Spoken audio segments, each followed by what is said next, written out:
Shalom, kembali berjumpa dengan saya pada hari ini. Dan pada kesempatan yang baik ini, saya ingin memberikan sedikit tanggapan terhadap debat sang debaters dengan yang bernama Rudy Yohannes dengan Pastor John Sung yang diadakan beberapa hari yang lalu, dan ini dapat kita lihat atau kita cari di channel YouTube kita. Sebenarnya saya juga malas mengadakan perdebatan atau saling menyanggah. Namun karena pendapat daripada saudara Rudy Yohannes ini saya pikir kurang tepat dan sudah masuk ke dalam ranah publik, maka saya berpendapat saya ingin juga meluruskan sedikit pendapat mengenai sang debaters. Maka dalam kesempatan ini kita akan membahasnya dengan lebih dalam, lebih hati-hati, dan tentu yang paling penting adalah secara alkitabiah. Secara alkitabiah bukan berarti hanya kita ngomong terus kita ambil satu ayat itu disebut alkitabiah, bukan. Tetapi yang disebut dengan alkitabiah adalah semua pendapat kita itu harus berdasarkan ayat-ayat di dalam Alkitab. Dan kita juga kalau di luar daripada Alkitab tentu dapat dikategorikan itu tafsir atau pendapat. Dan kita juga tahu bahwa kalau tafsir atau pendapat itu kekuatannya lemah. Sedangkan kalau alkitabiah itu kuat, karena tafsir itu bisa kita lakukan atau siapapun dapat melakukannya menurut selera atau kehendaknya sendiri-sendiri. Tetapi jika berdasarkan alkitabiah, maka itu sudah pasti sesuatu yang tidak bisa ditafsirkan lain. Karena yang dimaksud dengan alkitabiah adalah kita harus membicarakan berdasarkan Alkitab, ayat-ayat Alkitab, konteks Alkitab, kejadiannya pada waktu itu, dan seterusnya. Ada beberapa hal yang akan mendapat perhatian dari saya dalam debat tersebut. Saya tidak akan menayangkan video tersebut karena satu, ya karena durasinya nanti akan memperpanjang video saya. Yang kedua yaitu mungkin nanti ada hak cipta dan seterusnya. Kemudian kita akan masuk ke dalam pembahasan debat tersebut. Sebagai pembuka, sang debaters itu memulai dengan ceritanya. Dan ada beberapa poin yang sangat menarik yang harus kita pegang. Yang pertama yaitu dia mengatakan bahwa iblis tidak pernah ikut ambil bagian atau ikut campur tangan dalam kematian Yesus di kayu salib. Dalam hal ini tentu saya sangat setuju dengan sang debaters, karena memang iblis tidak ikut ambil bagian dalam kematian Yesus. Karena perbuatan iblis itu tidak mungkin mau menyelamatkan manusia. Sedangkan kematian Yesus adalah untuk menyelamatkan keselamatan manusia. Jadi ini tentu dua hal yang berbeda. Ya, jadi tidak mungkin iblis itu turut campur di dalam hal-hal yang mendatangkan kebaikan. Tetapi justru yang dilakukan iblis adalah membuat kita jatuh dalam dosa, kita masuk dalam api kekekalan dan seterusnya. Di samping itu juga saya katakan bahwa Yesus mati ini rancangan Allah, yang tidak ada siapapun yang bisa terlibat, karena ini rancangan Allah. Allah yang menentukan, Allah yang membuat skenario-nya. Karena itu hanya Allah sendiri yang dapat menyelamatkan manusia. Jadi sekali lagi ini adalah rencana murni Allah yang dinubuatkan dalam kitab Yesaya pasal 53 ayat 2 sampai 7. Saya akan bacakan bersama-sama. Saya akan bacakan ini untuk saudara. Sebagai taruh ia tumbuh di hadapan Tuhan, dan sebagai tunas dari tanah kering. Ia tidak tampan dan semaraknya pun tidak ada, sehingga kita memandang dia. Dan rupa pun tidak sehingga kita menginginkannya. Ayat 3 ini yang menarik. Ia dihina dan dihindari orang, seorang yang penuh kesengsaraan, yang biasa menderita kesakitan. Ia sangat dihina sehingga orang menutup mukanya terhadap dia, dan bagi kita pun dia tidak masuk hitungan. Tetapi yang keempat, tetapi sesungguhnya penyakit kita lah yang ditanggungnya, dan kesengsaraan kita yang dipikulnya, padahal kita mengira dia kena tulah, dipukul dan ditindas Allah. Yang kelima, tetapi dia tertikam oleh karena pemberontakan kita. Dia diremukkan oleh karena kejahatan kita. Ganjaran yang mendatangkan keselamatan bagi kita ditimpakan kepadanya.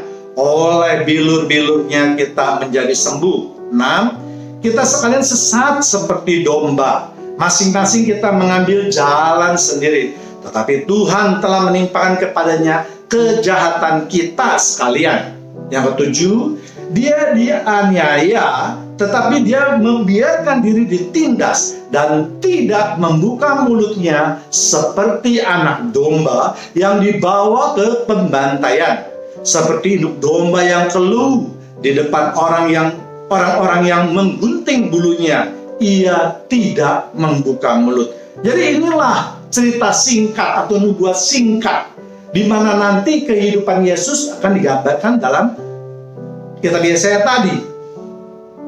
Kita harus mendapat perhatian dengan teliti apa yang diperbuat di dalam kitab Yesaya ini, khususnya yaitu yang mengenai mati di kayu salib. Kita perhatikan khusus pada ayat ketiga, ia dihina dan dihindari orang, seorang yang penuh kesengsaraan yang biasa menderita kesakitan. Ia sangat dihina sehingga orang menutup mukanya terhadap dia, dan bagi kita pun dia tidak masuk hitungan. Jadi kita perhatikan ini adalah detik-detik, menggambarkan detik-detik kematian Yesus. Bukankah Yesus dihina? Ada yang mengatakan bahwa Yesus ditanggalkan pakaiannya dan diberi jubah ungu. Jubah ungu itu adalah untuk mengolok-olok Yesus. Seakan-akan itu mereka atau tentara Romawi itu ingin menggambarkan Yesus adalah seorang raja. Dia memakai kebesarannya, tetapi mereka tidak memberikan pakaian yang lengkap lainnya. Jadi hanya jubahnya saja. Ini jelas suatu penghinaan atau mengolok-olok. Yang kedua itu mereka menganyam sebuah mahkota duri dan menaruhnya di atas kepalanya. Dan ini mereka ingin menggambarkan bahwa Yesus ini adalah seorang raja yang sedang memakai mahkota yang biasa dipakai oleh seorang raja. Tetapi biasa mahkota dipakai oleh raja adalah anggun dan yang terbuat dari emas atau dengan dihiasi dengan batu permata. Tetapi Yesus memakai dengan mahkota duri. Kemudian mereka juga menaruh buluh di tangan kanan Yesus setelah berlutut lalu mengolok-olok Yesus, katanya, "Salam hai orang Yahudi, raja orang Yahudi." Jadi Yesus juga diberikan tongkat atau bulu yang menggambarkan biasanya seorang raja itu memang membawa tongkat sebagai tanda kekuasaannya. Ya, lalu mereka berlutut seakan-akan mereka mengejek Yesus bahwa dia itu memberikan hormat kepada Yesus, padahal mereka itu sedang menghina Yesus. Mereka meludahi dan mengambil bulu tadi lalu memukulnya. Dan semua itu dapat kita baca di Markus 27 ayat 27 sampai ke 31. Keempat, tetapi sesungguhnya penyakit kita lah yang ditanggungnya dan kesengsaraan kita dipikulnya. Padahal kita mengira dia kena tulah, dipukul dan ditindas Allah. Semua itu diterima karena penyakit dan kesengsaraan kita yang dipikulnya. Artinya semua dosa-dosa itulah yang dipikul dan ditanggung oleh Yesus, semua umat manusia yang percaya. Lalu mengapa Yesus harus mati di kayu salib? Karena kita mengira dia kena tulah dari Tuhan. Pada zaman itu mati di kayu salib itu adalah suatu yang sangat hina, suatu perlakuan yang sangat hina, yang sangat memalukan. Bahkan bisa dianggap sebagai karena dia mendapat tulah atau hukuman dari Allah, sehingga dia itu disalib. Dan biasanya orang-orang disalib itu memang melakukan pelanggaran yang berat atau dosa-dosa yang berat. Kemudian ada kata dipukul dan ditindas. Itu menggambarkan kesengsaraan Yesus ketika akan disalib. Di dalam perjalanannya menuju Bukit Golgota, Yesus harus memanggul salib, dan sepanjang perjalanan Via Dolorosa adalah penuh dengan pukulan dan siksaan. Kemudian yang ketujuh, dia dianiaya, tetapi dia membiarkan dirinya ditindas dan tidak membuka mulutnya seperti anak domba dibawa ke pembantaian. Seperti induk domba yang keluh di hadapan orang-orang yang menggunting bulunya, ia tidak membuka mulut. Mengapa Yesus tidak melawan? Atau apakah Yesus tidak sanggup melawan atau membebaskan dirinya dari semua perlakuan tentara Romawi tersebut? Oh, jawabannya tentu sangat bisa. Namun karena ada nubuatan yang harus digenapi, maka Yesus bersedia menerimanya. Semua itu adalah rencana Allah, sehingga dapat kita lihat ketika Yesus disiksa dan disalib, Yesus tidak banyak berbicara atau melakukan pembelaan. Itulah maksud dari kalimat dia membiarkan diri ditindas dan tidak membuka mulut seperti anak domba yang dibawa ke pembantaian. Itulah juga sebabnya Yesus ketika akan disalib mengatakan dia takut setengah mati. Sama seperti anak domba yang ketakutan ketika dibawa ke tempat pembantaian. Dan semua kejadian itu dapat kita lihat atau kita baca di Matius pasal 27 secara lengkap. Jadi sekali lagi jelas bahwa apa yang terjadi pada saat kematian Yesus itu memang merupakan suatu rancangan Allah yang terperinci, yang sudah dinubuatkan ratusan tahun atau bahkan ribuan tahun sebelum Yesus datang ke dunia ini. Semua kejadian itu bukan terjadi secara mendadak, tetapi sudah secara terperinci, detail Allah merencanakannya. Jadi kalau saya menangkap ucapan sang The Beatles itu dengan nada kalimat yang sangat ringan, yang seakan-akan kematian Yesus adalah sesuatu yang terjadi biasa saja, di mana mungkin Yudas lalu kemasukan setan merancangkan Yesus, mengkhianati Yesus, menjual Yesus dan seterusnya. Tidak, ini sudah terjadi atau nubuat rancangan Allah itu ratusan tahun atau mungkin ribuan tahun sebelumnya, sebelum kedatangan Yesus datang ke dunia ini. Jadi ucapan yang sangat ringan itu saya dapat menangkapnya seakan-akan kematian Yesus adalah sesuatu terjadi yang luar biasa, yang biasa. Hanya karena ada Yudas lah, atau ada karena para imam, atau karena ada tentara Romawi, ada orang Romawi, maka kejadian tersebut bisa terjadi. Oh tidak, jemaat Tuhan yang terkasih, semua ini adalah atas rancangan atau kehendak Allah. Yang kedua, menurut pendapat sang debaters, bahwa sejak semula iblis juga menginginkan kematian Yesus terbunuh, tetapi tidak di kayu salib. Jadi iblis ingin Yesus mati tetapi tidak di kayu salib. Ya, tetapi Yesus ingin mati di kayu salib. Jadi ini suatu pendapat yang memang kacau balau kalau menurut pendapat saya. Ya, jelas sang debaters yang tadi iblis itu menginginkan mati terbunuh, bukan di kayu salib, itu sangat kacau menurut saya, karena tidak ada satu ayat pun di dalam Alkitab yang menyatakan pernyataan yang seperti itu.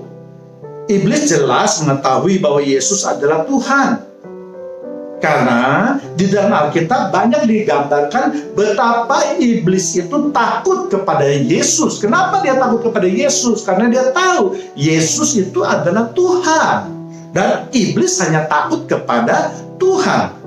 Kita lihat cerita misalnya tentang Yesus mengusir setan di Gerasa, yang dapat kita baca di Markus 5 ayat 1 sampai 20. Kita semua tahu dikatakan bahwa untuk sebuah legion pun mereka takut kepada Yesus.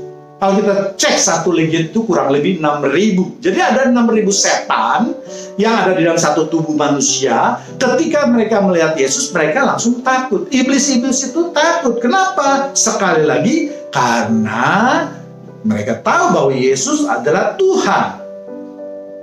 Jadi pernyataan sang debaters mengenai iblis ini adalah mengada-ada dan tidak dapat dipertanggungjawabkan karena tidak secara alkitabiah. Ya, tidak pernah saya dengar bahwa iblis menghendaki Yesus mati. Tidak pernah, di Alkitab tidak pernah ada kalimat seperti itu.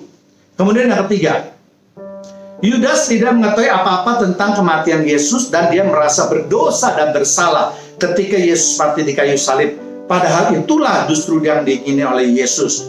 Jadi pernyataan yang seolah-olah tadi mengatakan Yudas tidak mengetahui apa-apa, jelas ini juga sudah suatu pernyataan yang keliru. Karena di Alkitab jelas dikatakan bahwa Yudas mengkhianati atau menjual Yesus.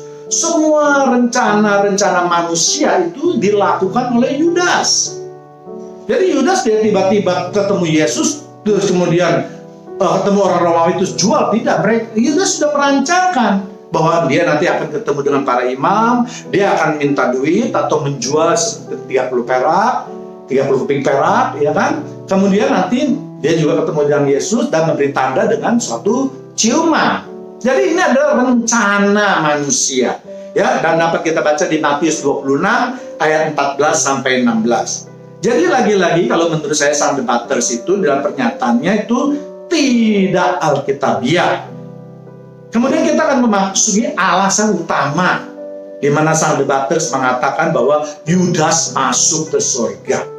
Saya mencatat minimal ada 5 alasan utama dari sang debaters yang mengatakan bahwa Yudas masuk surga. Yang pertama yaitu sudah makan roti hidup dan darah Yesus. Tentu yang dimaksud adalah anggur pada waktu itu, ya, karena Yesus belum mati.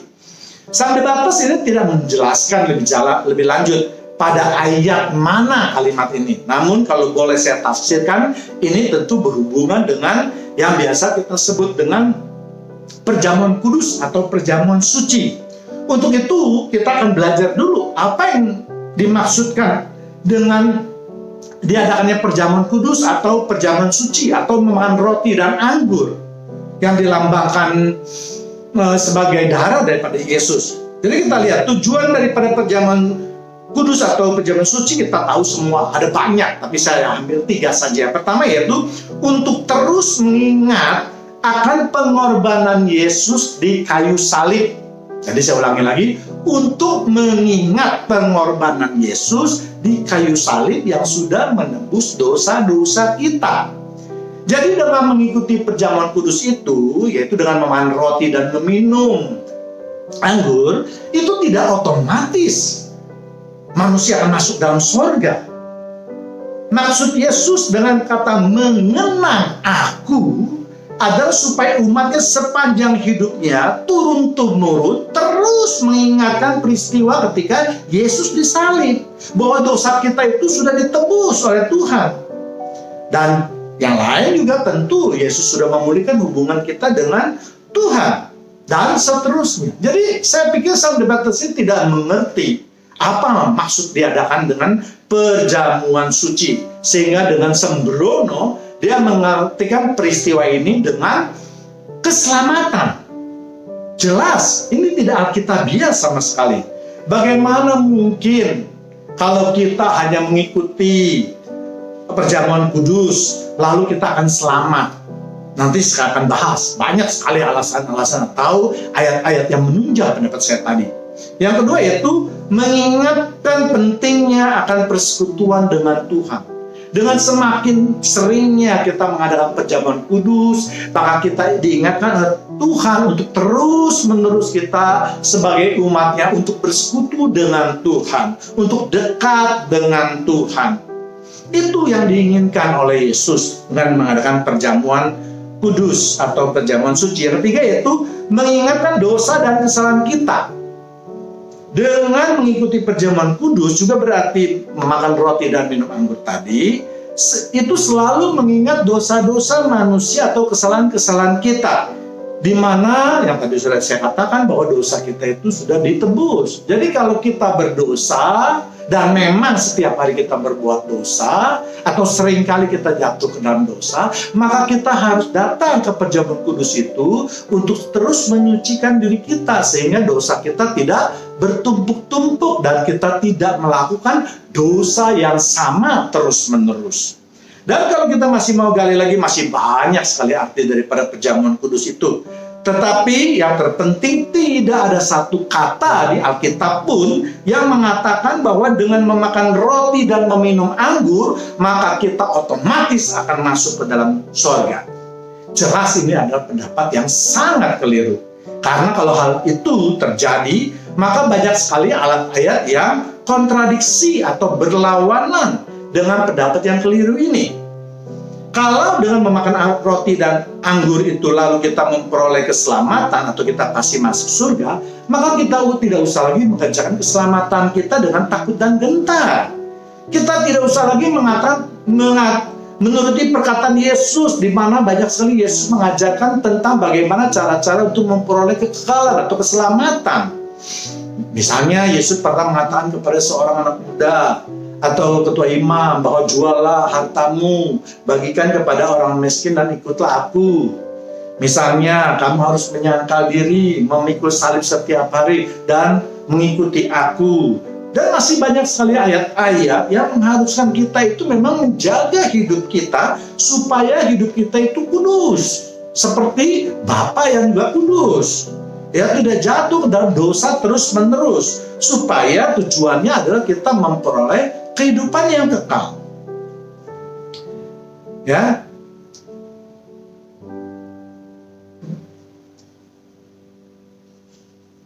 Justru sebaliknya bagi mereka seperti Yudas, bagi mereka yang hatinya kotor, yang pikirannya kotor, yang niatnya tidak baik, itu sebenarnya tidak boleh mengikuti perjamuan kudus. Jadi jangan dibalik, karena kita jahat, karena kita mempunyai niat jahat, kita ikut perjamuan kudus, lalu kita menjadi masuk ke surga atau memperoleh keselamatan. Ya, dari namanya saja perjamuan kudus. Ya, perjamuan kudus, perjamuan suci. Jadi diharapkan setiap orang yang mengikutinya itu harus mempunyai pikiran yang bersih, hati yang bersih, membuang pikiran-pikiran yang jahat. Di 1 Korintus 11 ayat 27 sampai 28. Jadi barang siapa dengan cara yang tidak layak makan roti atau minum cawan Tuhan, ia berdosa terhadap tubuh dan darah Tuhan. 28. Karena itu hendaklah tiap-tiap orang menguji dirinya sendiri, dan baru sesudah itu ia makan roti dan minum dari cawan itu. Jadi sebelum memasuki ke perjamuan kudus itu, ke ibadah itu, pastikan dulu hati kita ini gimana. Kalau hati kita itu yang tadi dikatakan, kita menguji hati kita, kita dapat hati kita kotor, maka sebaiknya kita tidak mengikuti perjamuan kudus tersebut. Jadi saya kira sang debaters itu sebenarnya tidak menguasai pengetahuan Alkitab dengan baik. Jadi dia hanya mengambil satu ayat, lalu dipergunakan untuk menunjang pendapatnya. Dan dia tidak mau menggali, apalagi melihat konteks daripada kejadiannya. Ada beberapa ayat yang akan diucapkannya sebagai alasan untuk menunjang pendapatnya tersebut, yaitu bahwa Yudas masuk ke surga. Yang pertama yaitu katanya di Matius 26 ayat 29. Saya bacakan buat jemaat Tuhan yang terkasih, kita simak baik-baik. Akan tetapi aku berkata kepadamu, mulai dari sekarang aku tidak minum lagi hasil pokok anggur ini sampai pada hari aku meminumnya, yaitu yang baru bersama-sama dengan kamu dalam kerajaan Bapakku. Jadi kalau kita mendengar ayat ini, tidak ada hubungannya sama sekali dengan kepastian masuk ke surga.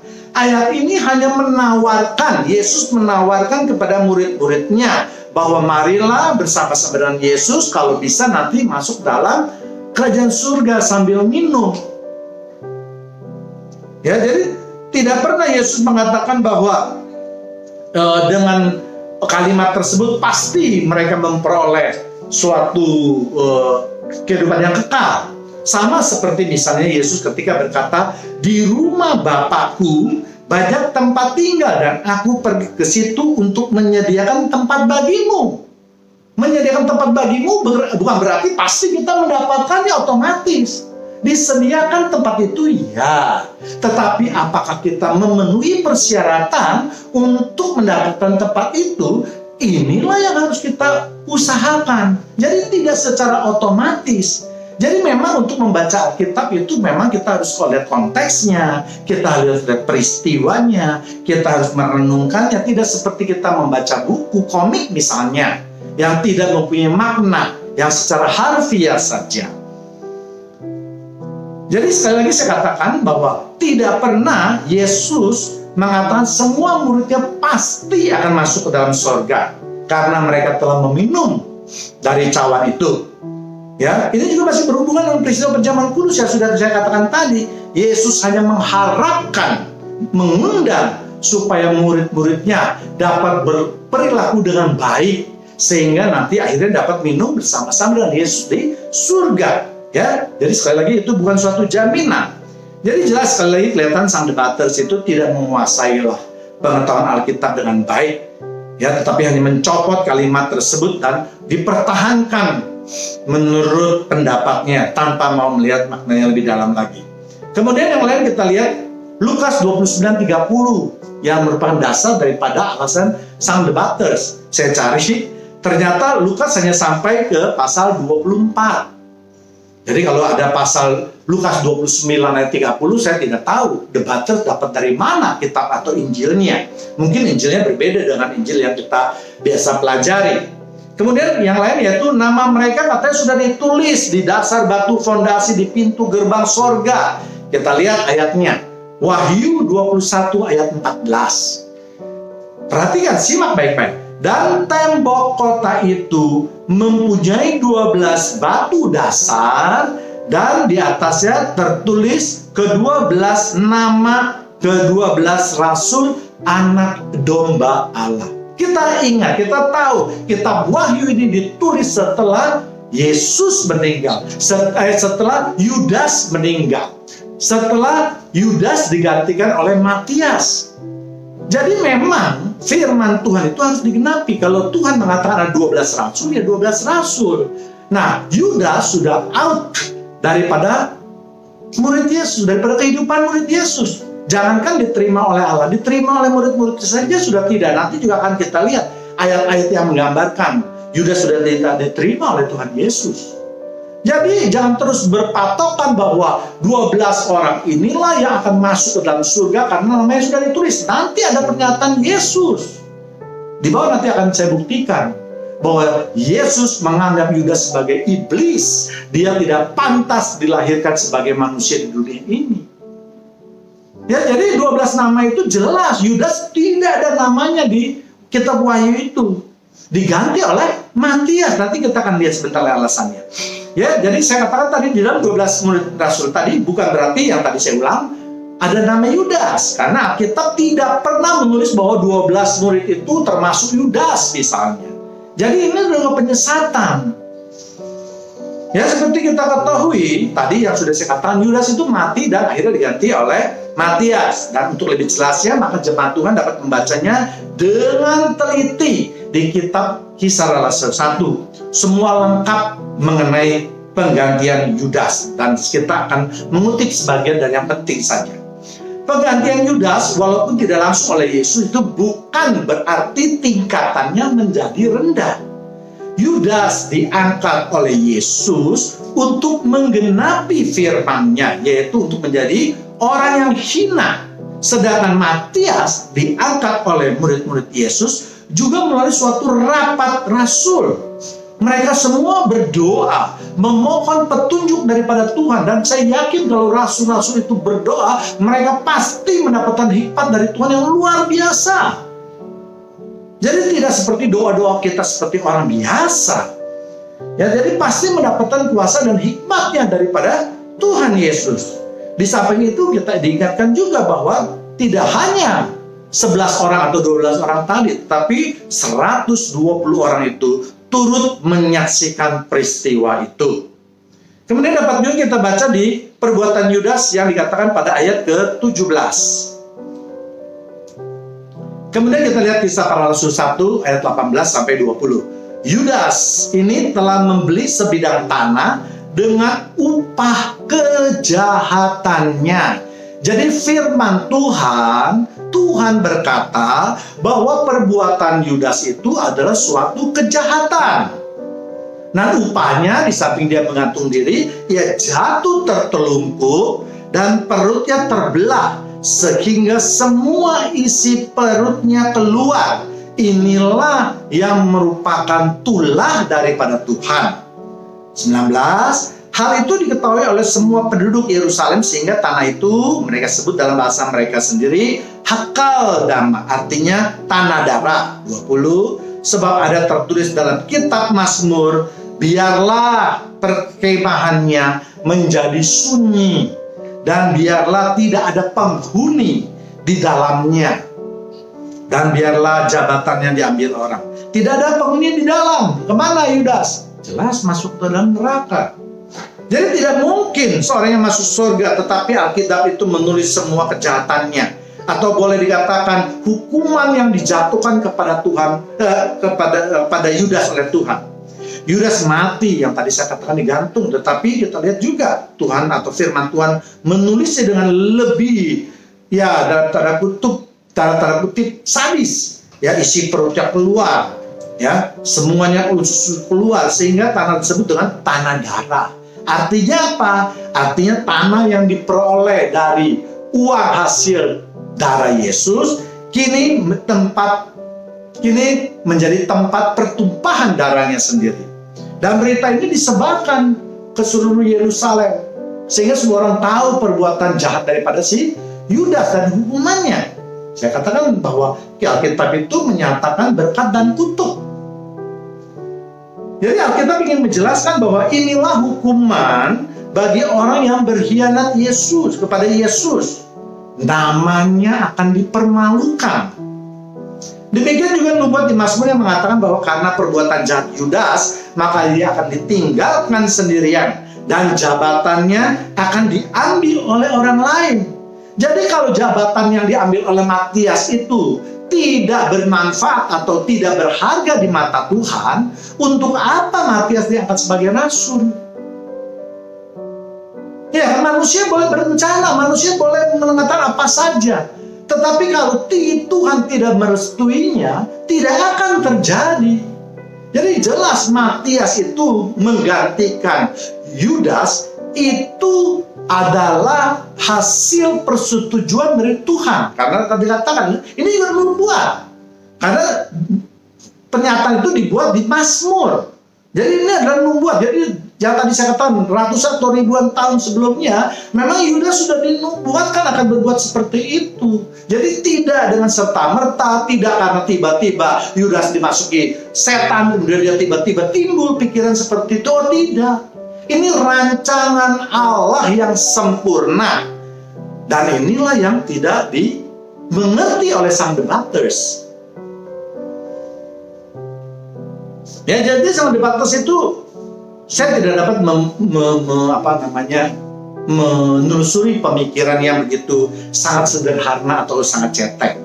Ya, jadi atau boleh saya katakan bahwa apa yang dikatakan oleh sang debaters itu hanya suatu hayalan atau penafsiran yang sangat keliru. Sebab tidak mungkin Alkitab menulis kejahatan seseorang lalu orang tersebut masuk ke surga. Karena Alkitab itu mengajarkan kebaikan, bukan kejahatan.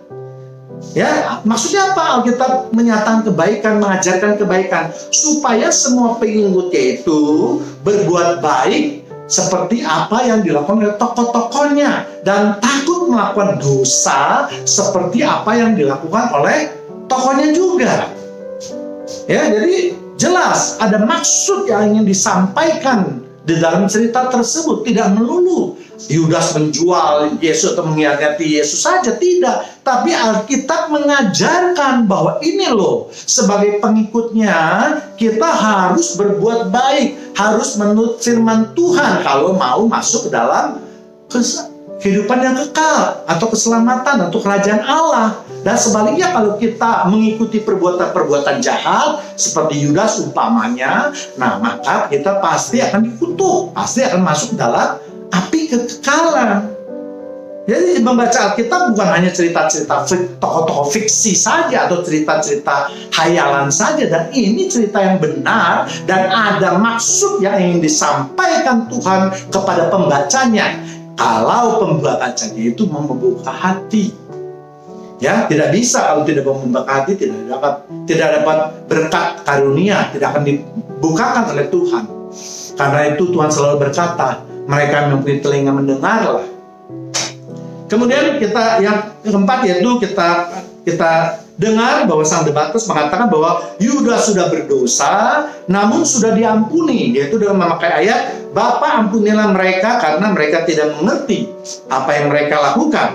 Jelas ini juga adalah pencomotan ayat yang tidak melihat konteks, tidak ada hubungannya sama sekali. Kalimat tersebut diucapkan oleh Yesus ketika Yesus disalib, yaitu di Lukas 23 ayat 34. Saya bacakan buat jemaat Tuhan yang terkasih. Yesus berkata, "Ya Bapa, ampunilah mereka sebab mereka tidak tahu apa yang mereka perbuat." Dan mereka membuang undi untuk membagi pakaiannya. Jadi kalau kita lihat kalimat tersebut, itu kalau untuk dipakai untuk semua orang supaya masuk dalam sorga, lagi-lagi akan banyak sekali ayat yang kontradiksi dan banyak ayat yang dilanggar. Setiap orang itu harus bertanggung jawab atas perbuatannya dalam rangka untuk menerima keselamatannya. Jadi jelas, sekali lagi, pendapat yang sangat keliru dari debaters kalau dikatakan Yudas sudah diampuni oleh Yesus dengan memakai ayat tadi. Kalau ayat tadi kita pelajari atau dalami lebih dalam lagi, ini ayat jelas ditujukan kepada orang-orang Romawi, tentara-tentara Romawi. Karena mereka dianggap tidak mengetahui pengajaran Yesus. Mereka menghukum Yesus itu bukan karena perbuatan Yesus. Dan dapat kita lihat kisahnya itu ketika mereka membawa Yesus ke hadapan Pontius Pilatus atau Herodes. Dan kedua raja ini menyatakan bahwa Yesus tidak didapati kesalahan apapun juga dan tidak dapat dihukum mati. Namun karena desakan daripada ahli-ahli Taurat, orang Farisi, dan para imam lainnya, maka akhirnya Raja Romawi menerima desakan mereka untuk menghukum Yesus atau menyalibkan Yesus. Jadi mereka tidak tahu. Itulah dikatakan mereka tidak tahu apa yang mereka lakukan.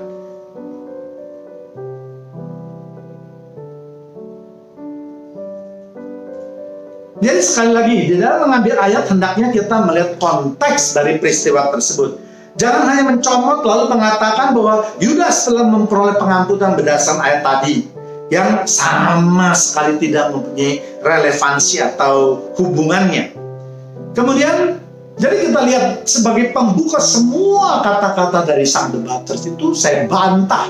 Tidak ada yang alkitabiah sama sekali. Bahkan saya katakan hanya boleh dikatakan ajaran yang menyesatkan karena mengambil ayat-ayat yang tidak melihat konteks lalu dipasang-pasang, dicocok-cocokkan atau biasa disebut dengan cocok logi. Kemudian kita akan masuk ke pertanyaan daripada pertanyaan kepada sang debaters mengenai konsep keselamatan yang dijawab dengan sangat singkat. Katanya sang debater dalam perjanjian lama itu langsung dipilih oleh Tuhan. Misalnya Henok dan Elia. Sedangkan orang-orang saleh itu menunggu giliran, tidak tahu kapan akan diselamatkan. Jadi sekali lagi saya katakan debaters itu tidak mengerti arti tentang konsep keselamatan. Jadi dia tidak bisa menjelaskan secara baik dan menyeluruh apa itu konsep keselamatan. Jadi untuk berbicara mengenai konsep keselamatan, itu jelas sangat kompleks. Tidak bisa dibahas hanya dalam debat 1-2 jam seperti itu. Karena sesungguhnya isi Alkitab itulah yang menyatakan atau mengajarkan tentang keselamatan atau konsep keselamatan. Jadi kalau kita mau membahas tentang keselamatan, ini bukan tema yang ringan. Ya, ini tema yang menyeluruh, saling kait-mengkait antara satu ayat satu dengan ayat lainnya. Sehingga kalau kita mau membahasnya dengan tuntas, itu berarti kita harus membahas Injil secara keseluruhan. Namun saya akan mencoba memberikan secara ringkas. Konsep itu artinya adalah suatu rancangan atau suatu proses terhadap suatu peristiwa di mana ada masalah, kemudian ada solusinya yang berhubungan dengan keselamatan manusia. Jadi konsep keselamatan itu adalah suatu rancangan atau suatu proses yang bisa dipakai atau terjadi yang berhubungan dengan keselamatan manusia. Manusia kita tahu seringkali jatuh ke dalam dosa karena daging kita adalah lemah. Nah, bagaimana supaya manusia tetap memperoleh keselamatan seperti pada rancangan Allah yang semula? Di dalam kekristenan, untuk menebus dosa supaya kita menjadi suci, supaya kita layak masuk dalam kerajaannya, itu harus ada curahan darah. Sang debaters saya yakin tidak mengerti akan hal ini. Tetapi sang debaters malah memberikan contoh orang yang diangkat Tuhan. Ini tidak ada relevansinya sama sekali. Yang ditanya konsep, yang diberikan contoh. Aneh bukan? Jadi mungkin bagi para jemaat Tuhan yang memang pendalaman Alkitabnya kurang atau pengetahuan Alkitabnya kurang, mereka hanya menonton debat itu hanya sebagai suatu pertunjukan di mana mereka akan mengambil kesimpulan siapa ngomong yang paling cepat, ngomong yang paling banyak, yang mempertahankan dengan ayat-ayat yang belum tentu kebenarannya, itu yang dianggap benar, itu yang dianggap benar. Ini jelas keluar yang sangat besar. Jadi saya katakan sama sekali sang debater itu tidak mencerminkan seorang yang mengerti tentang Alkitab, apalagi tentang yang tadi saya bilang, yaitu konsep keselamatan. Karena konsep keselamatan itu sekali lagi itu berarti kita harus membahas seluruh Injil secara keseluruhan. Jadi sekali lagi, pada prinsipnya konsep keselamatan ini adalah ada manusia yang baik, yang kudus, yang hidupnya berkenan di hadapan Allah, kemudian bagiannya adalah masuk surga. Sebaliknya ada manusia yang berperilaku kurang baik, yang tidak mau atau bahkan melawan firman Tuhan, ganjarannya dan neraka. Ini konsep yang dasar. Ya kan? Lalu bagaimana dengan manusia? Manusia sejak jatuh ke dalam dosa oleh Adam dan Hawa, maka rancangan Allah sudah tidak dapat dilakukan lagi supaya manusia semuanya masuk dalam kerajaannya, karena manusia sudah kehilangan kemuliaan Allah. Namun Allah berupaya terus untuk membuat berbagai cara untuk menebus dosa manusia. Jadi keselamatan ini adalah sepenuhnya juga rancangan Allah. Manusia tidak sanggup menyelamatkan kehidupan manusia yang lainnya. Untuk detailnya mari kita lihat. Sejak manusia jatuh dalam dosa, yaitu sejak peristiwa di Taman Eden, di mana Adam dan Hawa sudah melanggar firman Tuhan, maka sebenarnya hukumannya adalah kematian. Dan itu dapat kita lihat di Kejadian 2 ayat 17. Tetapi pohon pengetahuan tentang yang baik dan yang jahat itu janganlah kau makan buahnya, sebab pada hari engkau memakannya pastilah engkau mati. Jadi jelas firman Tuhan mengatakan ketika pada hari engkau memakannya, maka pastilah engkau mati. Jadi sebenarnya kalau kita mau tahu atau mau menuruti firman Tuhan yang tadi ini, Adam dan Hawa itu seharusnya sudah mati ketika mereka memakan buah pengetahuan itu. Namun kalau mereka mati, maka berarti Allah gagal dalam rancangannya semula. Untuk itulah Allah melakukan sesuatu untuk mengembalikan supaya rancangan itu tidak boleh gagal, karena rancangan Allah tidak ada yang gagal. Maka Allah menyembeli, Allah mengambil posisi untuk menyembeli hewan sebagai pengganti penebusan dosa Adam dan Hawa tadi. Kalau di Alkitab dikatakan bahwa maka Allah memberikan mereka pakaian dari kulit binatang. Dan ini memang harus diterjemahkan, harus didalami, harus dibuka pikirannya. Tidak bisa nanti ditanya mana ayat secara harfiahnya. Ya kan, kalau belum harfiah ya udah Adam dan Hawa mati. Adam dan Hawa harusnya mati. Kenapa tidak mati? Nanti mengganggu semua iman percaya kita. Ya, jadi sekali lagi membaca firman Tuhan tidak hanya harus ada di secara harfiah, tetapi juga secara tidak harfiah. Ya, kemudian dan ini berlanjut terus. Inilah dasar yang dipakai di kitab Imamat. Jadi kitab Imamat itu yang berbicara mengenai penebusan dosa, mengenai korban bakaran, korban keselamatan, korban penghapusan dosa itu tidak tiba-tiba jatuh dari langit. Lalu Tuhan menyatakan itu tidak. Konsepnya Tuhan sudah tahu, dan kalau tidak mengerti, boleh nanti yang tidak mengerti itu bertanya kepada orang yang ahli dalam bidang teologi. Ya, jadi tidak bisa memaksakan kehendak sendiri dengan pengetahuan yang sangat-sangat terbatas itu. Ya, jadi rancangan Allah tadi kemudian dituangkan ke dalam kitab Imamat dengan lebih kompleks, lebih lengkap bagaimana cara-cara penebusan yang harus dilakukannya. Ya, yaitu yang tadi saya sebutkan, korban bakaran, korban keselamatan, korban penghapusan dosa dan lain-lainnya. Dapat jemaat Tuhan yang terkasih membacanya di kitab Imamat. Ya, caranya pada umumnya adalah gampang, yaitu dengan membawa hewan, mau sapi, lembu atau kambing domba boleh, ke kemah, kemudian dipotong, darahnya dicurahkan, kemudian dagingnya kemudian dibakar di mezbah dengan berbagai peraturan sesuai dengan kebutuhannya, ya. Dan itu lalu diteruskan lagi di dalam perjanjian baru.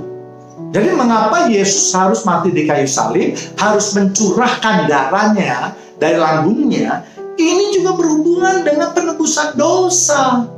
Jadi jangan dianggap perjanjian lama Henok dan Eli diangkat lepas, kemudian perjanjian baru Tuhan Yesus lepas. Ini semua berhubungan antara kita perjanjian lama dan kita perjanjian baru. Kita perjanjian lama itu memberikan kita tuntunan agar kita mengerti apa yang diceritakan di kita perjanjian baru. Ya, jadi sekali lagi buat sang debaters, mari dalami lagi Alkitab kita supaya bisa memberikan pencerahan dengan lebih baik, tidak asal-asalan sehingga akhirnya malah harus saya katakan menyesatkan pada mereka yang mendengarkannya. Ya, dan dalam perjanjian juga kita tahu bahwa disebutkan juga upah dosa adalah maut. Jadi bagi mereka yang berdosa itu upahnya maut, api kekekalan. Yudas berdosa masuk ke dalam api kekekalan. Bukannya Yudas berdosa masuk ke surga. Ini jelas sudah melawan ayat-ayat di dalam Alkitab. Kemudian kalau sang debat sekali lagi mengatakan bahwa Allah langsung memilih mereka untuk masuk ke sorga. Lalu apa gunanya Allah menetapkan berbagai peraturan untuk mengatur kehidupan Bani Israel pada mulanya atau pada kehidupan manusia pada saat ini? Ya, Allah kita bukan Allah yang sembrono, Allah yang suka-suka.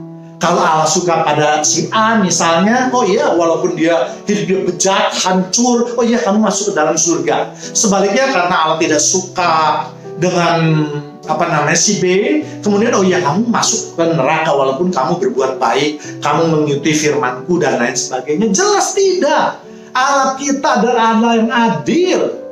Allah yang tidak pernah memperhatikan rupa kita, bentuk kita, tapi Allah justru yang hanya memperhatikan hati kita, pikiran kita, perilaku kita, perbuatan kita, dan seterusnya. Hal-hal seperti ini adalah hal yang sangat mendasar di dalam kita beragama.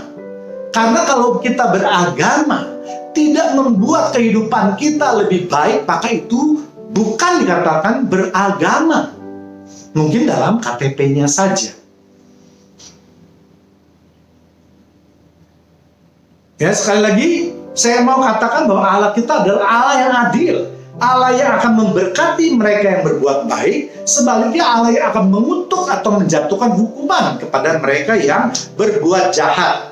Untuk itulah jauh-jauh hari sebelumnya Allah sudah menetapkan aturan mainnya yang merupakan dasar daripada kehidupan agama Kristen sekarang ini, yaitu 10 perintah Allah. Kalau Allah sewenang-wenang, misalnya dari sekian juta umat Israel dalam perjanjian lama, hanya 3 orang yang diangkat, yaitu Henok, Nabi Elia, dan Musa. Lalu jutaannya kemana? Jutaannya masuk dalam neraka. Ya berarti kembali lagi rancangan Allah akan gagal. Ini yang harus mengaitkan yang saya katakan tadi. Tidak bisa hanya satu kalimat terus kita pegang. Ini pokoknya bunyinya seperti ini, titik. Saya tidak mau tahu yang lainnya. Ini ada suatu kesesatan. Jadi mengajarkan kesesatan bukan berarti hanya mengajarkan kejahatan saja, tetapi mengajar kesesatan yang saya maksudkan adalah tidak sesuai dengan apa yang diinginkan oleh Alkitab. Menyimpang itu juga dikatakan sesat. Ya. Jadi kalau kita lihat, bukankah juga kedatangan Yesus di dunia ini adalah untuk menyelamatkan umat manusia? Kita lihat satu-satu Henok. Kenapa Henok bisa diangkat oleh Allah? Ya jadi Henok diangkat oleh Allah bukan karena suka dan tidak sukanya Allah terhadap Henok, tetapi Henok memang memenuhi syarat untuk diangkat oleh Allah dengan syarat-syarat yang sudah ditetapkan oleh Allah. Kalau kita baca di dalam Alkitab dikatakan bahwa Henok bergaul dengan Allah selama 300 tahun. Dari umur sekitar 360 tahun, itu Henok sebagian besar hidupnya itu dia bergaul dengan Allah. Bergaul dengan Allah bukan hanya ketemu Allah, jalan-jalan dengan Allah, seperti Allah jalan-jalan dengan Adam di Taman Eden.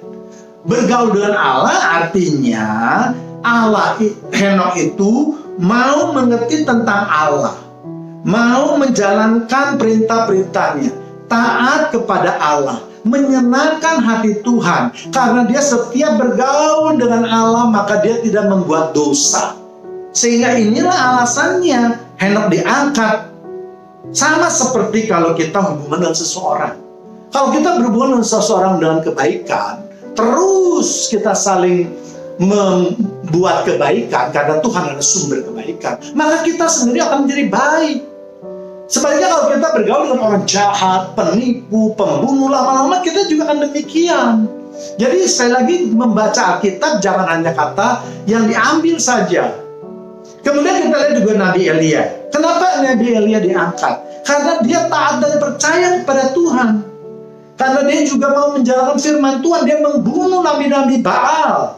Namun dia tetap percaya pada Tuhan. Walaupun sementara itu semua orang bahkan boleh dikatakan menyembah kepada dewa Baal. Hanya dia yang tetap bertahan. Bahkan nabi-nabi sekelas itu atau nabi-nabi lain itu dibunuh semuanya. Namun Elia tetap satu-satunya nabi yang bertahan. Bahkan dia memuliakan Allah, nama Allah, yaitu dengan menantang nabi-nabi para Baal dalam suatu persembahan. Kita ingat ceritanya, kita tahu semuanya.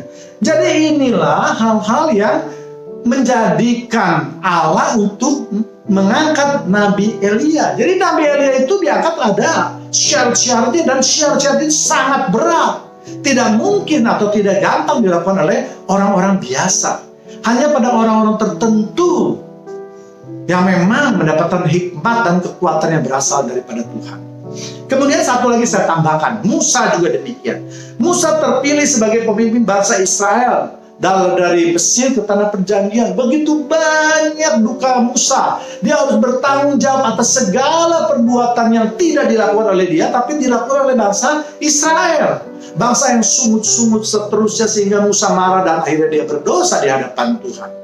Walaupun dia berdosa, tapi mengingatkan begitu banyaknya kebaikan yang telah dilakukan oleh Musa. Akhirnya Musa diangkat. Ini juga menjadi dasar daripada hukum kasih karunia. Jadi tidak setiap orang berdosa lalu masuk dalam neraka. Ya kan, kalau dosanya, kalau perbuatan begitu banyak, sedangkan sebagai manusia dia tetap bisa jatuh ke dalam dosa. Dan dia sudah bertobat, dia melakukan berbagai langkah-langkah yang memang Tuhan inginkan supaya dia masuk dalam surga. Akhirnya dia juga bisa masuk ke dalam surga. Ya, jadi sekali lagi mengenai konsep keselamatan ini tidak mudah kita bicarakan hanya dengan 1-2 jam saja. Namun pada prinsipnya hanya satu yang saya katakan, bahwa buat mereka yang tidak berdosa, maka ganjarannya adalah masuk surga. Buat mereka yang berdosa, ganjarannya adalah neraka. Ini harus kita pegang di dalam kehidupan kita. Tidak boleh kita ngawur pikirannya. Kalau kita berdosa, kita bisa masuk ke dalam surga. Atau kalau kita berbuat kejahatan seperti Yudas, lalu kita nanti diampuni Tuhan. Tidak. Tuhan mengampuni itu juga dengan ada syarat yang ditetapkan. Jadi semuanya Tuhan yang bikin, Tuhan juga tunduk. Makanya kitab suci kita itu disebut dengan kitab perjanjian. Perjanjian artinya dua belah pihak itu harus saling menghormati. Kalau kita baca di dalam perjanjian lama juga demikian. Tuhan membuat perjanjian dengan Abraham, dengan Yakub dan seterusnya. Itu Tuhan juga memegang janjinya, dan Tuhan juga ingatkan kepada umatnya untuk terus memegang janjinya. Ya, jadi kitab suci kita itu bukan asal-asalan disebut namanya perjanjian. Tidak. Mempunyai maksud semua apa yang ditulis di dalam kitab perjanjian kita, di dalam Alkitab kita, Injil kita, itu ada maksud yang ingin disampaikan oleh Tuhan. Kemudian yang kedua, kita lihat konsep keselamatan. Ya, dijawab oleh sang debaters bahwa itu bisa melalui proses, tapi lagi-lagi Tuhan yang memutuskan atau memilih langsung. Diberikan contoh penjahat yang disalib, Yesus yang memilih katanya. Dia tidak perlu pertobatan, dia tidak perlu permandian dan seterusnya. Ini juga lagi-lagi pemikiran yang sangat dangkal. Ya, sang terbatas, sekali lagi saya mau ingatkan, dia tidak mengerti sama sekali tentang isi konsep dari suatu keselamatan. Sehingga makanya dia tidak dapat menjelaskan dengan baik. Ya, saya bisa katakan dia tidak mempunyai pengetahuan Alkitab yang cukup juga untuk menjelaskan tentang konsep keselamatan yang begitu penting dan begitu kompleks, karena ini merupakan inti daripada Alkitab. Karena itu, jika kita bicara konsep, maka bagaimana Yudas bisa masuk dalam sorga? Kita lihat pendapat dari sang debaters. Sang debaters lagi-lagi hanya bisa menjelaskan bahwa Yesus akhirnya memilih atau menentukan apakah seseorang bisa masuk ke dalam kerajaan sorga. Ya, memang Yesus atau Tuhan sebagai hakim yang adil.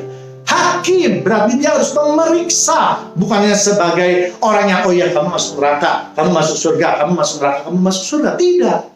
Yesus sebagai hakim yang adil.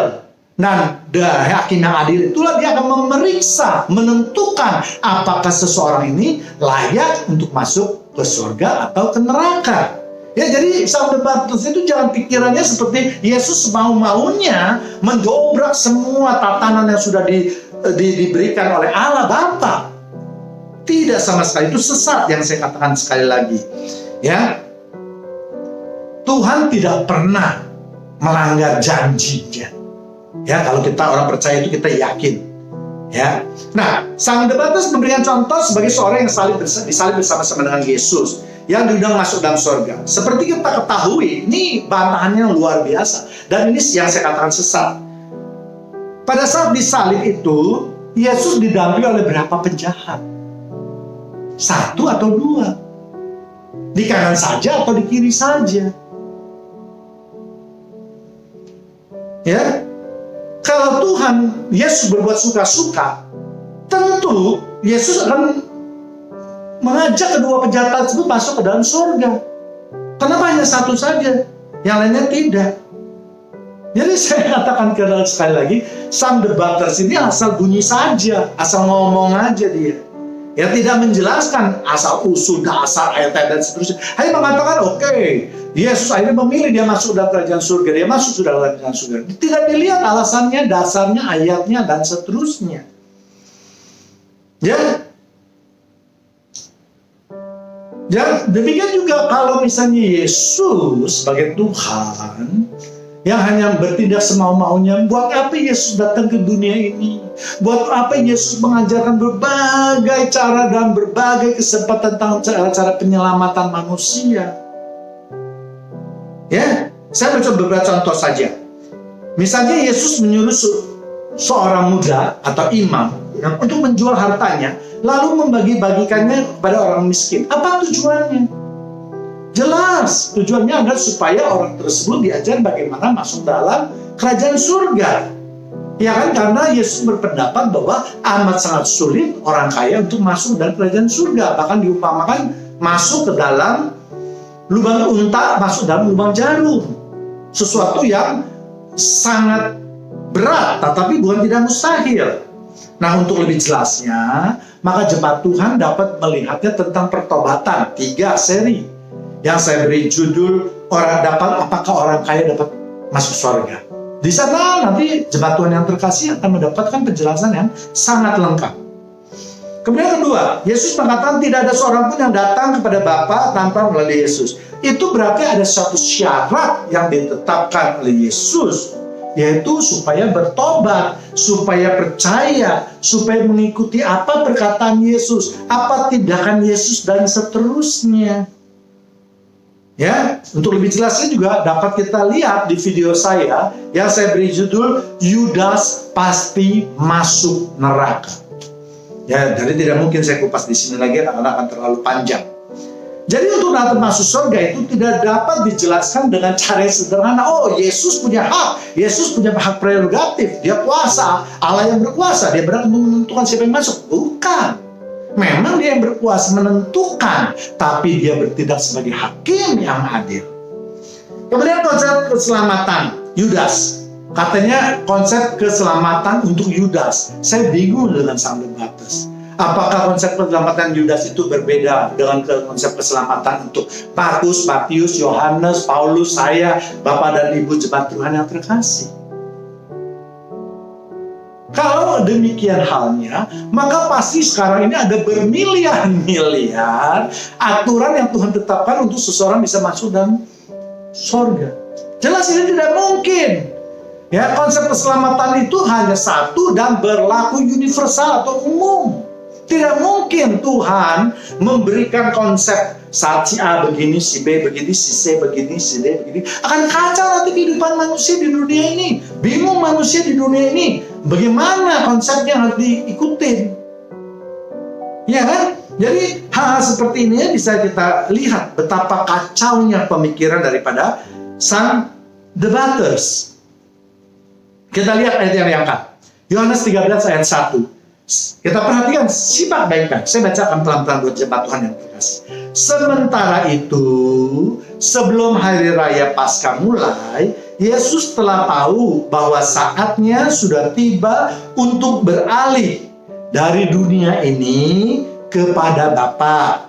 Sama seperti Ia senantiasa mengasihi murid-muridnya. Demikianlah sekarang Ia mengasihi mereka sampai pada kesudahannya. Jadi ayat ini kalau kita dengar tidak ada sama sekali hubungannya dengan konsep keselamatan. Ayat ini hanya berbicara Yesus mengasihi murid-muridnya. Mengasihi murid-muridnya bukan berarti otomatis Yesus memberikan tempat di sorga, bisa masuk dalam sorga. Yesus hanya mengatakan bahwa Dia menyayangi semua murid-muridnya, tidak hanya kepada Yudas, kepada semua murid-muridnya. Dan itu kalau mau diperluas sekarang ini, kita juga sebagai murid-murid Yesus. Yesus adalah mengasihi semua umatnya kepada semua jemaatnya. Karena Yesus itu mengajarkan kasih. Yesus itu adalah sumber kasih bahkan. Maka sebagai sumber, Yesus tidak dapat menghentikan kasihnya kepada siapapun juga. Jadi jangan terus disamakan kalau misalnya Yesus mengasihi sama dengan juga Yesus memberikan tempat di dalam kerajaan surga. Ya, kita lihat dalam berbagai kesempatan, Yesus selalu mengajarkan bagaimana manusia masuk dalam surga. Seperti tadi contoh-contoh yang sudah saya berikan. Kalau misalnya dengan mengatakan Yesus mengasihi murid langsung masuk surga, buat apa Yesus capek-capek mengajarkan berbagai cara untuk ambil bagian dalam kerajaannya? Ya, dan dalam berbagai kesempatan yang lain juga, Yesus memperingatkan jemaatnya yang tidak tahu, yang tidak taat, yang jatuh terus ke dalam dosa, maka mereka akan masuk ke dalam ratap dan kertak gigi. Ya, misalnya mengenai cerita tentang seorang perwira yang anaknya sakit, kita lihat di Matius 8 ayat 5 sampai 12. Yesus mengatakan bahwa karena iman orang itu telah menyelamatkan nyawa anaknya.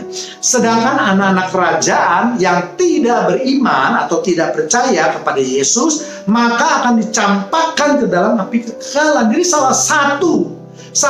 Jadi untuk memasuki kerajaan Allah itu bukan hanya satu syarat, tapi ada banyak syarat, ada beberapa syarat yang harus dipenuhi. Dan salah satunya adalah yang tadi Yesus katakan, harus iman, harus percaya kepada Yesus. Kalau tidak percaya, maka dia akan dicampakkan ke dalam api kekekalan. Ini firman Tuhan. Ya, yang jelas berhubungan dengan konsep keselamatan.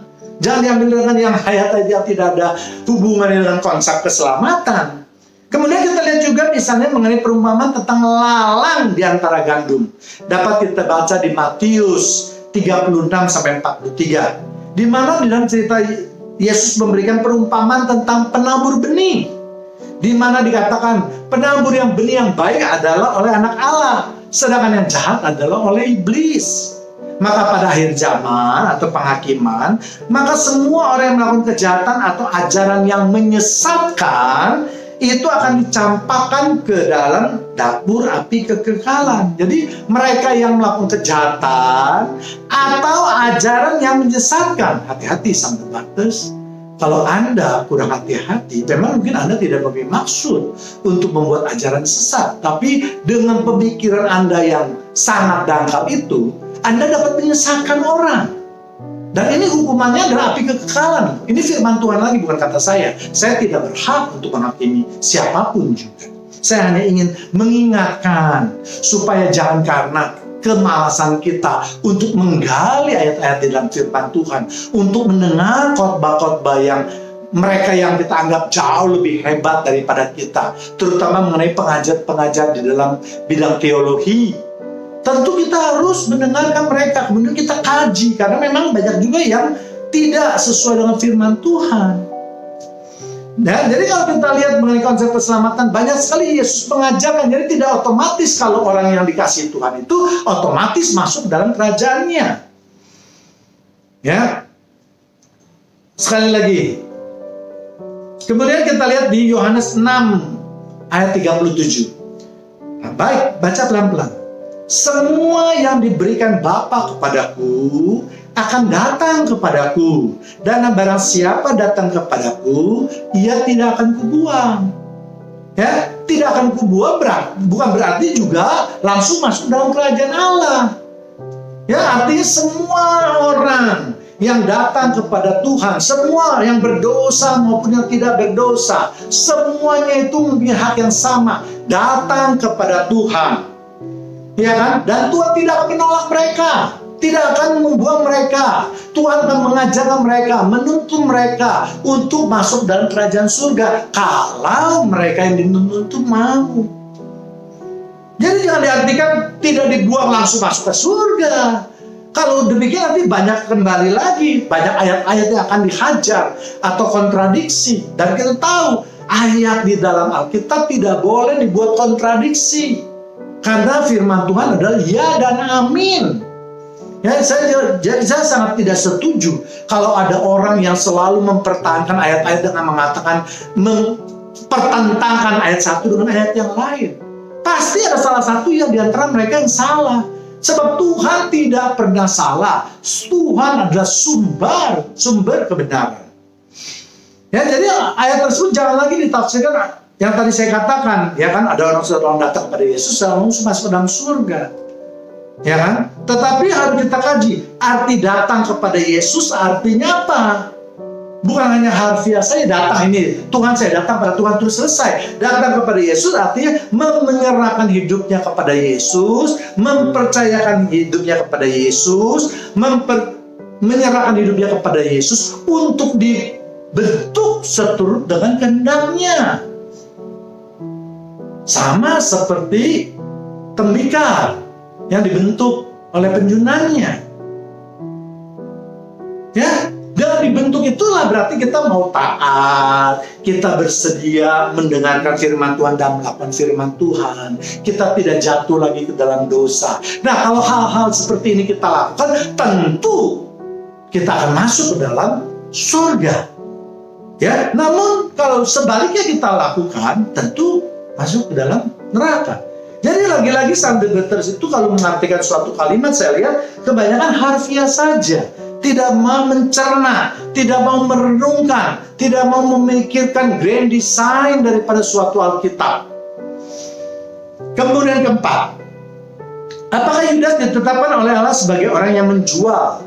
Yudas melakukan karena iblis yang masuk ke dalam diri Yudas. Karena iblis menginginkan Yesus harus mati, tidak di kayu salib, sedangkan Yesus ingin mati. Ya kan buktinya. Jadi kembali lagi yang saya katakan, sound debaters, ini keliru. Di permulaan tadi dikatakan iblis sama sekali tidak ada hubungannya dengan kematian Yesus di kayu salib. Sekarang dia mengatakan bahwa iblis masuk ke dalam tubuhnya si Yudas. Ini menyesatkan, dan yang paling yang tidak bisa diterima adalah dia mengatakan bahwa pola pikir orang Kristen ini salah kalau semua itu adalah rancangan Tuhan. Jadi kalau semuanya bukan rancangan Tuhan, rancangan siapa? Rancangan manusia. Apakah manusia bisa merancangkan sesuatu yang hebat? Apalagi yang berbicara tentang keselamatan. Oh, yang manusia aja belum tentu yang selamat kok. Bagaimana dia bisa merancang untuk keselamatan? Jadi pola pikir inilah dari semua, dari sound debaters ini yang paling salah menurut saya. Karena dia tidak percaya bahwa semua rancangan, semua peristiwa yang terjadi di dunia ini adalah rancangan Tuhan. Bahwa Tuhan mengatakan selai rambut kita jatuh pun itu Tuhan tahu. Ya, jadi saya bingung kalau sang debaters itu dia bisa diterima oleh beberapa pihak sebagai, ya dianggap sebagai pahlawan atau hero di dalam Alkitab. Kalau buat saya Sang the Baptist justru banyak sekali kelemahannya. Kita lihat beberapa ayat yang menunjang dari perkataan saya. Yeremia 1:5a. Sebelum aku membentuk engkau dalam rahim ibumu, aku telah mengenal engkau. Aku nyuruh besar-Anya. Ini Tuhan mengatakan bahwa ketika kamu sedang dirajut di dalam kandunganmu, Tuhan sudah menaruh suatu rancangan bagimu. Ya, rancangan bagi Tuhan itu tidak selalu harus yang besar. Tapi ada satu rancangan di mana Tuhan menyisipkan suatu misinya untuk dilakukan oleh orang-orang tertentu. Baik dia yang bisa nanti berbuat baik maupun berbuat jahat. Sebaliknya yang jahat juga belum tentu dimusnahkan atau dibenci oleh Tuhan. Misalnya ketika cerita Ayub, Tuhan mempergunakan iblis untuk mencobai Ayub. Jadi Tuhan bukannya terus menghancurkan Ayub langsung. Baca baik-baik dulu. Kemudian di Yesaya 49 ayat 5a. Maka sekarang firman Tuhan yang membentuk aku sejak dalam kandungan.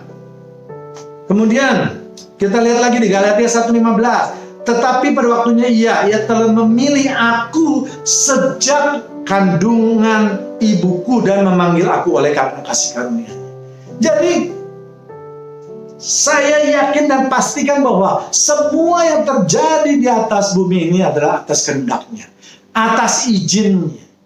Ya kan, Sang the Baptist mungkin tidak pernah memuji Tuhan. Ya, kalau orang yang memuji Tuhan, banyak sekali lagu-lagu itu yang menyatakan bahwa Tuhanlah yang menjadi penentu dalam dalam kehidupan kita. Ya, jadi kalau kita mau gali lagi masih banyak di dalam ayat Alkitab yang menyatakan bahwa Tuhanlah yang menentukan atau merencanakan segala sesuatu kehidupan manusia sejak dia masih ditenun di dalam kandungannya. Jadi sama seperti Yesus juga sudah dinubuatkan, bahkan Yesus jauh sudah dinubuatkan sebelum hal itu.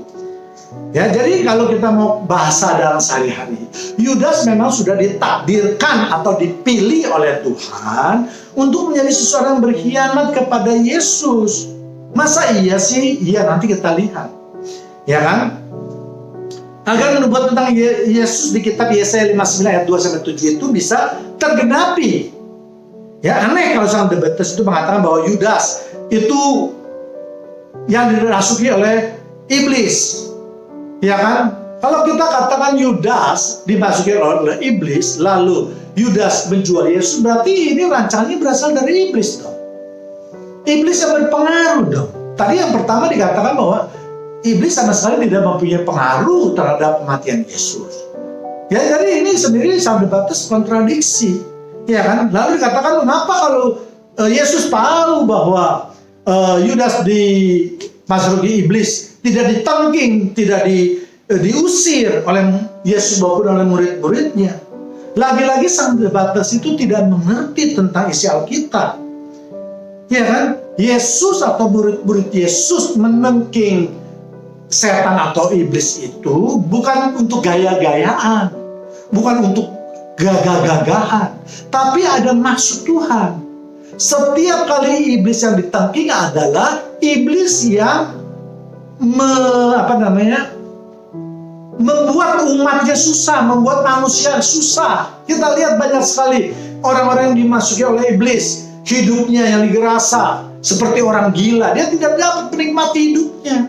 Atau orang yang dimasuki oleh iblis kemudian membanting-bantingkan tubuhnya. Dia tidak juga dapat hidup sebagaimana mestinya, sebagaimana Tuhan yang harapan dia. Dan ini yang dilawan oleh Tuhan. Caranya bagaimana? Yaitu menengking, mengusir. Ya kan? Dan setiap perbuatan itu harus memuliakan nama Tuhan. Jadi murid-murid Yesus bukan asal menengking aja. Kalau menengking saja atau membuat diri seakan-akan hebat, itu namanya mengambil atau mencuri kemuliaan Tuhan. Dan juga dapat kita bayangkan, nanti kita lihat ayat selanjutnya. Kalau murid-murid Yesus itu menengking aja, tidak akan sanggup Karena jumlah iblisnya terlalu banyak. Kita lihat nanti di kitab Wahyu. Jadi sekali lagi, jawaban dari sang debater, dia tidak mengerti. Dia hanya mengerti, melihat, oh ada kalimat, ada bahwa Yesus dan murid-muridnya sering menengking atau mengusir setan. Kenapa ini tidak disengking? Jelas, Yesus juga tahu karena dia Tuhan. Kenapa Yesus tidak menengking? Karena ada nubuatan yang harus digenapi. Jadi saya yakin bahwa ini sang debater tidak mengerti tentang nubuatan ini. Makanya dia berpikirannya kacau. Ya kan? Ya, jadi kita lihat sekali lagi.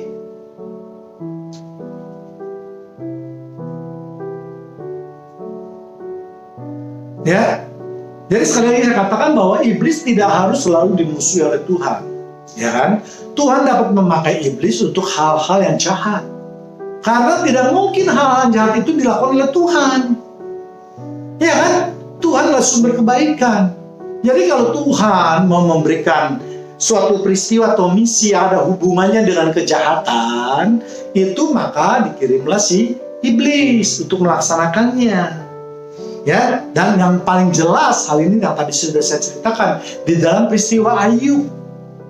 Ayub memakai Tuhan, Ayub memanggil iblis bahkan di dalam suatu rapat, di dalam suatu pertemuan, ya kan? Dan juga Tuhan berkuasa atas iblis. Makanya ketika Ayub dicobai, Tuhan mengatakan jangan mengambil nyawanya, apapun boleh kamu lakukan, nyawanya tidak boleh diganggu.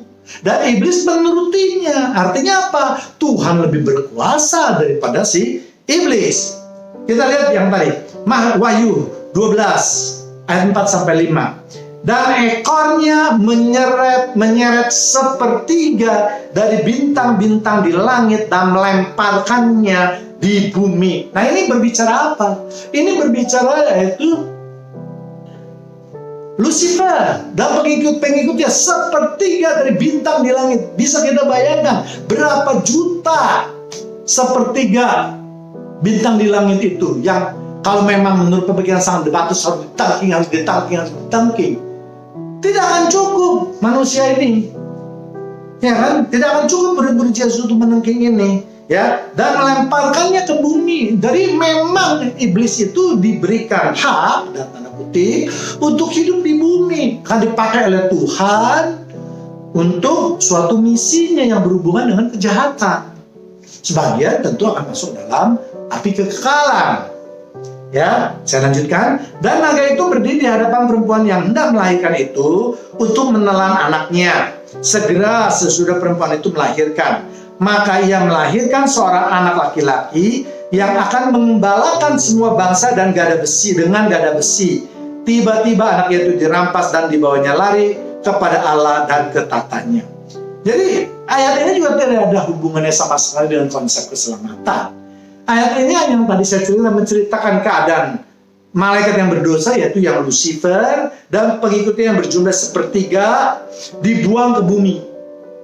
Ya, kemudian cerita lain yaitu mengenai kelahiran Yesus dan ancamannya terhadap kehidupan Yesus, dan akhirnya Yesus harus lari ke Mesir. Jadi ayat ini tidak ada mengajarkan tentang konsep keselamatan sama sekali. Jadi memang disinilah kelemahan dari debat.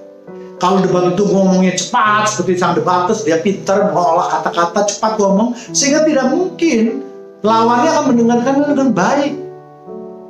Karena kalau begitu memperhatikan ayatnya, lewat sudah apa yang dikatakannya. Sedangkan kalau kita tidak melihat ayatnya, konsepnya kelihatan seakan-akan benar karena ditunjang dengan ayat-ayat yang dikeluarkan. Padahal ayat-ayat yang banyak dikeluarkan itu tidak ada satupun yang berkaitan dengan konsep keselamatan. Kemudian kita lihat lagi, katanya di Lukas 2 ayat 7, ia melahirkan seorang laki-laki, anaknya yang sulung, lalu dibungkusnya dengan lampin dan dibaringkannya ke dalam palungan, karena tidak ada tempat bagi mereka yang di rumah penginapan. Lagi-lagi ini juga tidak ada konsep, tidak ada hubungan dengan konsep keselamatan. Ini hanya menceritakan bagaimana keadaan Yesus ketika pada waktu dilahirkan. Ya, jadi ayat ini dimasukkan Alkitab bukan berbicara tentang konsep, tetapi ayat ini dimasukkan Alkitab untuk menyatakan betapa sederhananya dan rendahnya anak Allah yang datang ke bumi ini. Itu yang ingin dinyatakan di dalam ayat ini. Ya, bukannya berhubungan dengan konsep. Kemudian ayat 12 ayat 5. Maka ia melahirkan seorang anak laki-laki yang akan mengembalakan semua bangsa dengan gada besi. Tiba-tiba anak itu dirampas dan dibawa lari kepada Allah ke tahtanya. Tadi sudah. Kemudian juga dinyatakan di dalam Matius 2 ayat 13 sampai 18. Ya, jadi kalau kita baca di Matius 2 ayat 13 sampai 18, karena terlalu panjang tidak saya kutip, jemaat Tuhan bisa membaca di rumah dan bisa mempause video ini atau nanti mengulangnya, apakah yang saya ceritakan benar atau tidak. Ini menceritakan kepergian Yesus ke Mesir karena adanya ancaman pembunuhan oleh Herodes. Ya, tidak ada hubungannya dengan konsep. Lagi-lagi hanya menceritakan keadaan Yesus yang ingin dibunuh oleh Herodes, karena Herodes takut nanti Yesus akan menjadi raja di dunia. Salah konsep.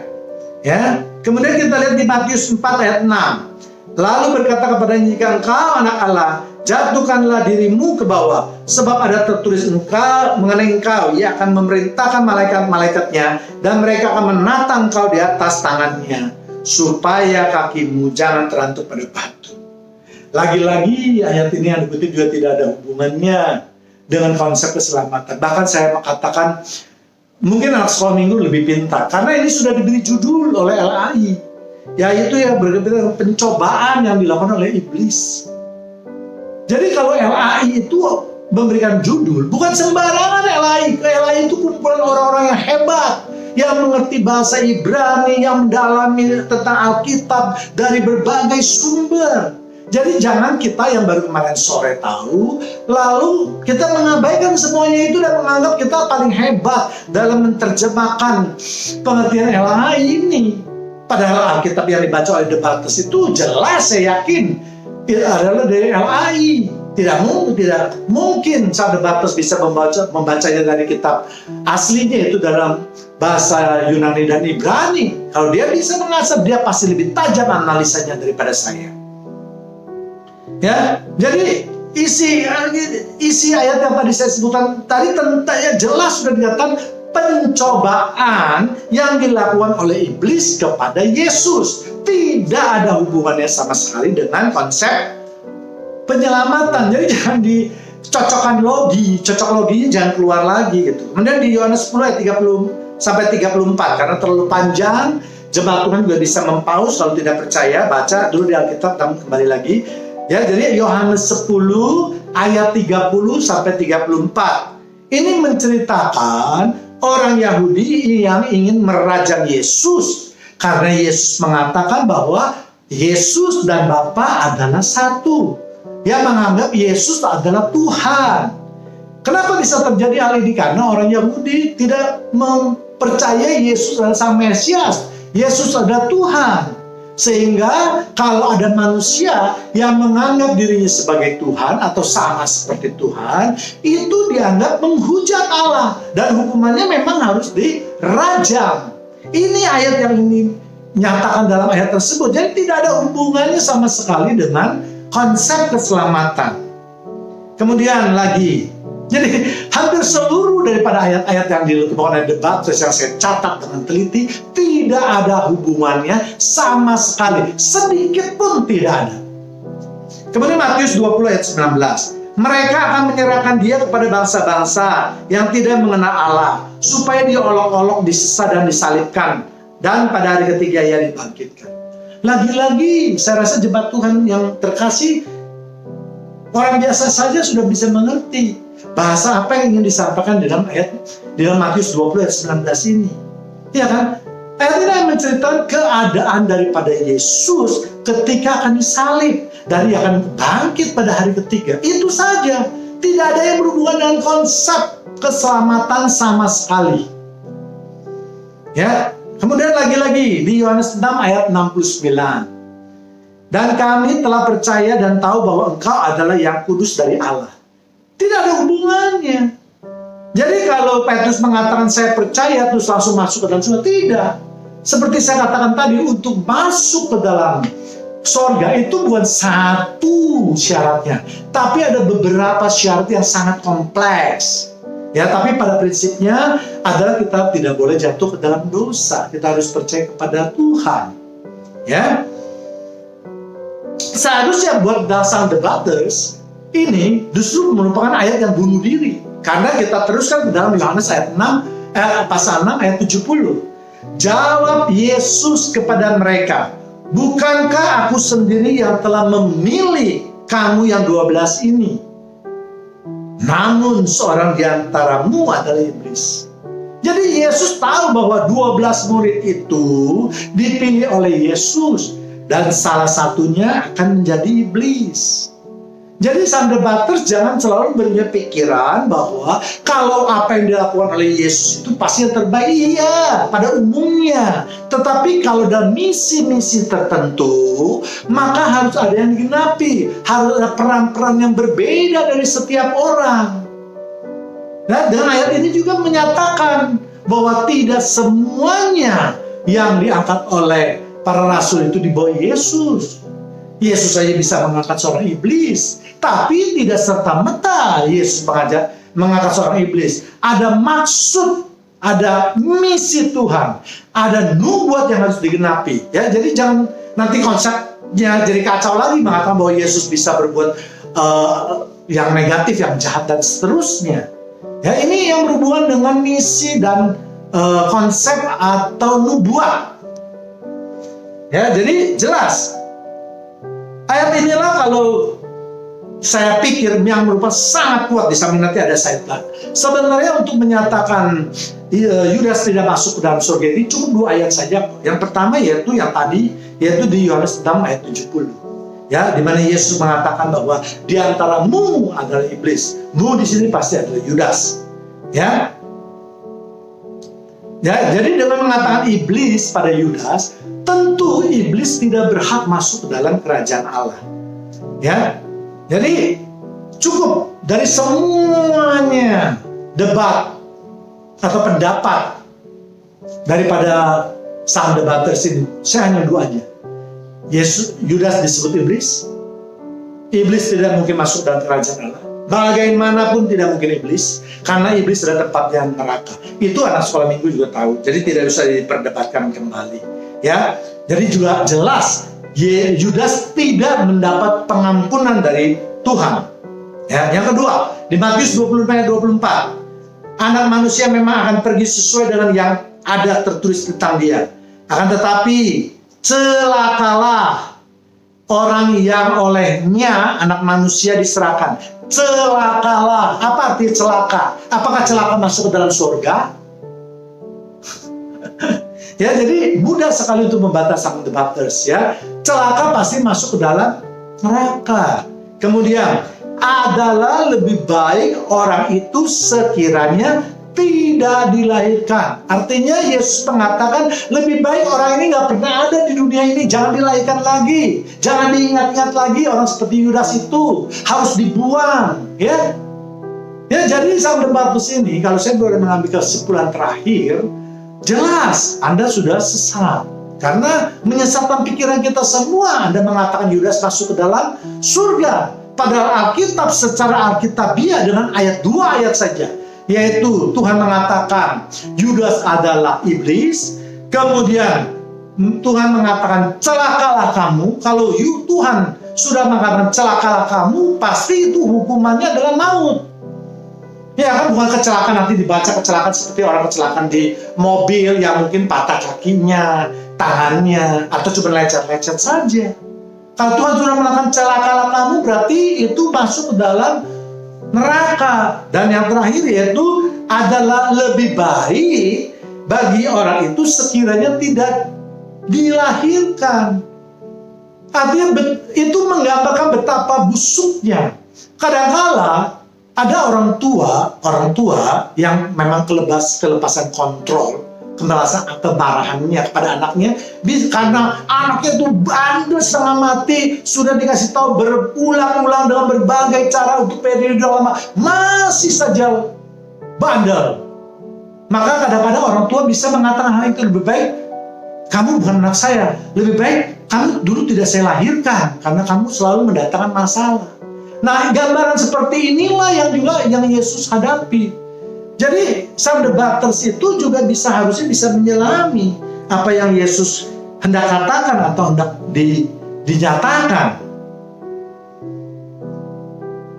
Ya, jadi sekali lagi bagi mereka yang ingin mendapatkan alasan lebih alkitabiah tentang Yudas masuk neraka, bisa dilihat di dalam video saya yang saya beri judul Yudas pasti masuk neraka. Jadi kesimpulan akhir dari perdebatan ini, saya merasa sama sekali tidak ada manfaat sama sekali, karena tidak mengajarkan kebaikan, bahkan mungkin mengajarkan kesesatan bagi mereka yang pengetahuan Alkitabnya agak dangkal. Saya tidak sombong mengatakan saya hebat, tidak. Tapi memang nyatanya kalau kita lihat dalam perdebatan tersebut, apalagi setelah kita bedah tadi semuanya, semua ayat-ayat yang dinyatakan oleh sang debaters, tidak ada satupun yang berhubungan dengan konsep keselamatan. Tidak ada satupun. Ya, jadi untuk itu pun saya tidak bermaksud lagi juga untuk membedah ayat-ayat selanjutnya di dalam perdebatan tersebut, karena memang saya juga sudah malas mendengarkan, karena begitu saya mendengarkan sebagian saja dan kelihatannya sudah melenceng kemana-mana, tidak membawa berkat buat saya, jadi saya juga tidak mau mendengarkan selanjutnya. Ya, saya anggap sisanya juga tidak layak untuk diuji atau dikaji.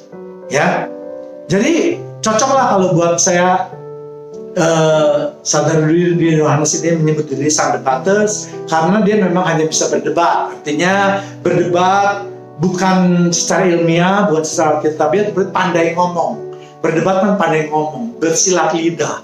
Yang penting menang di dalam suasana dan suatu perdebatan. Ya, itu yang saya tangkap. Jadi demikian pembedahan debat kali ini. Biarlah jemaat Tuhan mendapatkan manfaat yang banyak dari penjelasan dari saya atau pembahasan dari saya, membuka wawasan bahwa tidak selamanya yang berteriak kencang-kencang itu pasti yang terbaik dan yang benar. Tetapi saya anjurkan untuk tetap memilih dan selektif untuk mendengarkan firman Tuhan yang murni. Cek dan recheck semua ayat-ayat yang ditampilkan atau dipakai untuk menunjang suatu pendapat. Itu yang terpenting. Jangan berpikir karena dia hebat, ngomongnya lancar, kemudian pasti ayatnya itu akan menunjang. Jangan pernah. Demikian pembahasan firman Tuhan pada kesempatan ini. Tuhan Yesus memberkati kita semua. Amin.